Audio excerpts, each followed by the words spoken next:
এই দেখো দিদিকে কত সুন্দর লাগছে, দিদিকে কিন্তু খুবই সুন্দর দেখতে। দেখো একদম একদম ছোট্ট পুতুলের মতো, এত সুন্দর দেখতে দিদিকে। দিদিকে যেমন দেখতে, দিদির ব্যবহারটাও ততটাই ভালো। আর আমি অ্যাজ ইউজুয়াল সবসময় কুর্তি পরে ঘুরি, আমি শাড়ি একদমই এখন ক্যারি করতে পারি না। তাই জন্য দিদি দেখো কত সুন্দর সেজে গুজে যাচ্ছে। একজন না সেজে গেলে কিচ্ছু হয় না, তাই বলছিলাম দিদিকে।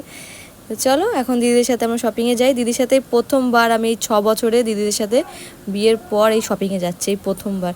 আর আমরা এই যে টোটোয় উঠে গেছি, একসাথে সবাই মিলে শপিংয়ে যাচ্ছি। খুব এক্সাইটেড আজকে আমরা। তো চলো যাওয়া যাক। আর এখন আমরা যাচ্ছি মধ্যমগ্রামে শপিং করতে। তো চলো এখন যাওয়া যাক শপিংয়ে। প্রথমে ভেবেছিলাম যে আমরা বারাসাত থেকে শপিং করব, তো তারপরে আমরা ডিসিশানটা চেঞ্জ করেছি। ভাবলাম দিদি বাড়ি যখন রয়েছি, দিদিদের বাড়ি থেকেই শপিংটা করব আর সবাইকে সব কিছু দিয়ে তারপর আমরা আবার ফেরত যাব। আর এখন হেঁটে হেঁটে যাচ্ছি। আমরা নেমেছি হচ্ছে মধ্যমগ্রাম স্টেশনের এই পারটাই নেমেছি, এখন আমরা ওই পারে যাচ্ছি। তো চলো যাওয়া যাক, তোমাদেরকেও